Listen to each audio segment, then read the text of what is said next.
여러분, 뉴스만 틀면 관세 전쟁이니 무역 보복이니 하는 얘기 정말 많이 들리죠? 대체 이 관세라는 게 뭐길래 나라들이 이렇게나 중요하게 다루는 걸까요? 안녕하세요.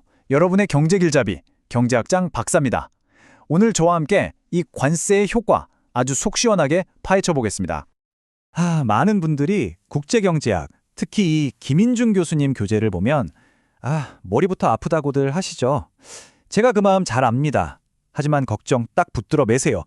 이 두꺼운 책의 핵심 원리만 제대로 꿰뚫으면 글로벌 경제가 어떻게 돌아가는지 한눈에 보이는 아주 강력한 렌즈를 얻게 되거든요. 오늘 저랑 같이 그 렌즈 한번 제대로 장착해 보자고요. 자, 오늘 우리가 함께 떠날 여정입니다. 먼저 모든 무역 정책의 출발점인 관세가 뭔지 기본 개념부터 확실하게 잡고 갈 거고요. 다음으로 힘이 약한 작은 나라, 즉 소국의 입장에서 관세가 어떤 영향을 미치는지 분석해 볼 겁니다. 그 다음엔 스케일을 확 키워서 미국이나 중국 같은 대국이 관세를 어떻게 무기처럼 사용하는지 살펴볼 거고요. 여기서 끝이 아닙니다. 상식을 뒤엎는 놀라운 반전, 매칠러 역설까지 확인한 다음에 오늘 배운 모든 것을 깔끔하게 정리해 보겠습니다. 자, 따라오실 준비 되셨죠? 자, 첫 번째 시간입니다. 왜 그 수많은 무역 정책 중에 하필 관세부터 시작하느냐? 그건 말이죠. 관세가 가장 오래되고 또 가장 기본적인 무역 장벽이기 때문이에요. 우리가 수학 배울 때 덧셈 뺄셈부터 하는 거랑 똑같습니다. 이 관세의 원리를 제대로 이해해야만 앞으로 나올 더 복잡한 정책들의 진짜 의미를 파악할 수 있는 튼튼한 기초가 생기는 거죠. 그럼 그 기초 한번 다져볼까요? 자, 관세. 간단히 말해서 수입품에 붙는 세금입니다. 물건 하나당 얼마 이렇게 붙이면 종량세라고 하고요. 가격에 몇 퍼센트 이렇게 붙이면 종가세라고 하죠. 되게 단순한 세금 같잖아요. 하지만 이 작은 장벽 하나가 국내 시장의 생산자와 소비자의 운명을 어떻게 바꾸는지, 그리고 나아가 국가 간의 힘겨루기에 어떻게 사용되는지 지금부터 본격적으로 파헤쳐 보겠습니다.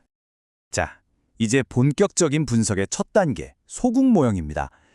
여기서 소국이라는 건 나라가 작다는 뜻이라기보다는요, 세계 시장에 미치는 영향력이 너무 작아서 국제 가격을 그대로 받아들일 수밖에 없는 나라를 말해요.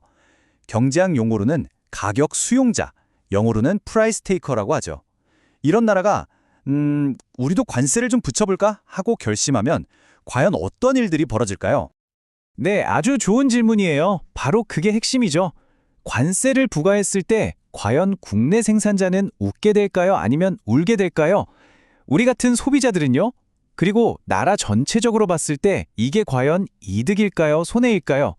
이 모든 질문에 대한 답이 바로 다음 그래프 안에 다 숨어 있습니다. 저랑 같이 한번 찾아보시죠. 자, 이 그래프에 한번 집중해 주세요. 조금 복잡해 보인다고요? 괜찮습니다. 제가 하나하나 다 짚어드릴게요. 자, 먼저 관세가 아예 없던 자유무역 상태를 상상해 보세요. 국제가격선이 여기 비슷하죠? 이때 우리나라는 A만큼만 생산하고 소비는 G만큼이나 했어요. 그럼 이 부족한 양은 어떻게 했을까요? 그렇죠. 바로 수입을 해왔던 거죠. 자, 그런데 여기에 정부가 관세 하고 딱 붙입니다. 그랬더니 국내 가격이 피로 쑥 올라가 버리죠. 가격이 오르니까 국내 생산자들은 어때요? 신나죠. 생산을 A에서 B점까지 쭉 늘립니다. 반대로 소비자들은요? 아유, 비싸졌네 하면서 지갑을 닫겠죠. 그래서 소비가 G에서 J점까지 확 줄어드는 겁니다. 방금 그래프에서 본 내용을 한번 정리해 볼게요. 국내 생산은 늘고 소비는 줄면서 자연스럽게 수입량이 감소합니다. 그리고 정부는 그만큼 세금을 걷어서 좋겠죠. 관세 수입이 생기니까요. 하지만 여기서 가장 중요한 포인트는 이겁니다. 이렇게 생산과 소비가 인위적으로 왜곡되면서 결국 사회 전체적으로는 손해를 본다는 겁니다. 즉, 후생이 반드시 감수한다는 점 꼭 기억해 주세요. 경제학은 그냥 말로만 이렇게 됩니다 하고 끝난 학문이 아니죠. 그 변화를 숫자로, 수식으로 명확하게 표현할 때 진짜 힘을 발휘합니다. 관세를 붙인 후에 국내 가격이 정확히 어떻게 변하는지 그 관계를 보여주는 수식을 한번 같이 뜯어보겠습니다. 자, 이 수식 한번 크게 볼까요? 와, 무슨 암호 같다고요? 전혀 아닙니다. 핵심은 진짜 간단해요. 여기서 P'은 관세가 붙은 후에 국내 상대 가격, P'은 국제 상대 가격, 그리고 T가 바로 관세율을 의미합니다. 이 복잡해 보이는 식이 말하고자 하는 건 딱 하나입니다. 관세가 부과되면 우리나라에서 거래되는 수입품 가격은 국제 가격보다 비싸진다. 이걸 수학적으로 보여주는 거예요. 소국 모델에서는요, 국내 가격이 딱 관세율만큼 아주 정직하게 올라간다. 이렇게 이해하시면 끝입니다. 간단하죠? 자, 지금까지는 국제 가격을 바꿀 힘이 전혀 없는 소국의 경우를 봤습니다. 그런데 만약에 미국이나 중국처럼 경제 규모가 어마어마한 대국이라면 어떨까요? 대국은요, 관세를 통해서 국제 가격 자체를 바꿔버릴 힘이 있습니다. 여기서 바로 교역 조건이라는 아주 중요한 개념이 등장하게 됩니다. 대국 분석에 들어가기 전에 이 둘의 차이를 확실하게 해두죠. 소국은요, 동네 슈퍼에서 물건 사는 손님하고 같아요. 가격표에 적힌 대로 그냥 사야 하죠. 하지만 대국은 그 슈퍼마켓의 VVIP 큰손 고객 같은 겁니다. 내가 이렇게 많이 사줄 테니까 가격 좀 깎아줘 라고 요구할 힘이 있는 거죠. 바로 이 가격을 바꿀 수 있는 힘 때문에 대국은 관세를 통해 자기 나라에 유리하게 교역 조건을 바꿀 수도 있다는 겁니다. 자, 어떤 남학생이 질문하네요. 교수님, 그럼 대국이 국제 가격에 영향을 미치는 걸 어떻게 눈으로 볼 수 있나요? 아주 좋은 질문이에요. 바로 오퍼곡선이라는 도구를 쓰면 됩니다. 오퍼곡선이란 건 각 가격 수준에서 한 나라가 얼마나 수출하고 또 수입하고 싶어 하는지를 나타낸 곡선이에요. 자, 대국이 관세를 부과하면 어떻게 될까요? 같은 양의 수입품을 얻기 위해서 예전보다 더 적은 양의 수출품만 내주려고 하겠죠? 그래서 이 그림처럼 오퍼곡선이 원래 OR에서 OR로 이렇게 안쪽으로 이동하게 되는 겁니다. 자, 보세요. 상대국의 오퍼곡선과 만나는 새로운 균형점이 이 다시에서 딱 생겼죠. 여기서 진짜 중요한 건 뭐냐면요. 바로 이 원점에서 균형점까지 쭉 이은 직선의 기울기입니다. 이 기울기가 뭐냐? 바로 교역의 가성비를 의미하거든요. 자, 관세를 붙이고 난 후의 기울기 어때요?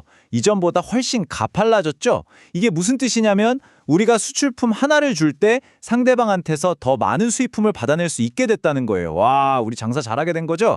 즉, 우리나라의 교역 조건이 개선되었다. 이 말입니다. 자, 지금까지 우리는 관세를 부과하면 국내 가격이 오른다고 배웠잖아요? 그런데 만약에 관세 때문에 오히려 수입품의 국내 가격이 떨어지는 경우가 있다면 믿으시겠어요? 경제학의 진짜 묘미는 바로 이런 상식을 깨는 역설적인 상황이 있습니다. 네, 가령합니다. 아주 드물긴 하지만 이론적으로 충분히 가능한 현상이고요. 이걸 발견한 경제학자의 이름을 따서 매출러 역설, 매출러 패러독스라고 부릅니다. 아니, 대체 어떻게 세금을 붙였는데 가격이 더 싸지는 이런 일이 일어날 수 있을까요? 바로 이 그래프에 그 놀라운 현상에 비밀이 숨어 있습니다. 핵심 조건은 딱 하나예요.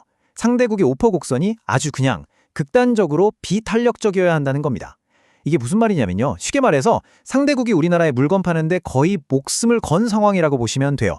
우리가 관세를 매겨서 수입을 줄여도 아이고 제발 사주세요. 가격 확 깎아드릴게요. 하고 나오는 거죠.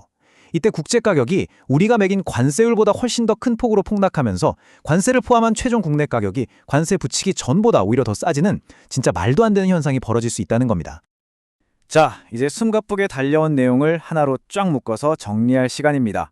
소국과 대국, 그리고 매칠러 역설까지 관세의 효과라는 게 얼마나 다양한 얼굴을 가지고 있는지 우리 함께 확인했죠. 이 표 하나면 오늘 배운 게 그냥 머릿속에 싹 정리됩니다. 보세요. 소국의 경우 국제 가격이나 교역 조건은 꿈쩍도 안 하죠.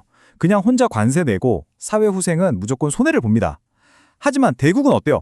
판이 완전 다르죠. 국제 가격을 떨어뜨려서 교역 조건을 자기한테 유리하게 만들 수 있어요. 그래서 이 이득이 관세 때문에 생기는 손해보다 더 크면 와, 놀랍게도 나라 전체가 더 잘 살게 될 수도 있다는 겁니다. 국내 가격도 오를지 내릴지 매칠러 역설처럼 알 수 없고요.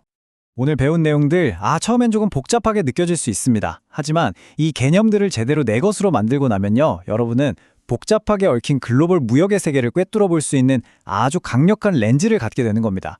이제 신문에 나오는 무역 분쟁 기사를 봐도 그 이면에 숨겨진 경제적인 계산을 읽어낼 수 있게 되실 거예요. 많은 분들이 관세는 나쁜 것, 무조건 손해야 이렇게 단순하게 생각하기 쉽습니다. 하지만 오늘 우리가 배운 핵심 메시지는 바로 그 생각이 위험할 수 있다는 겁니다.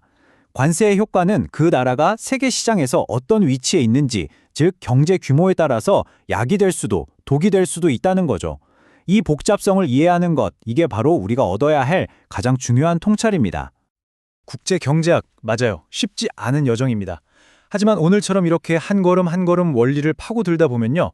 어느새 세상을 분석하는 정말 단단한 시각을 갖게 된 자기 자신을 발견하게 될 거예요. 절대 포기하지 마세요. 여러분은 이 복잡한 세상이 어떻게 돌아가는지 이해할 수 있는 힘을 이미 가지고 있습니다. 오늘 정말 고생 많으셨습니다.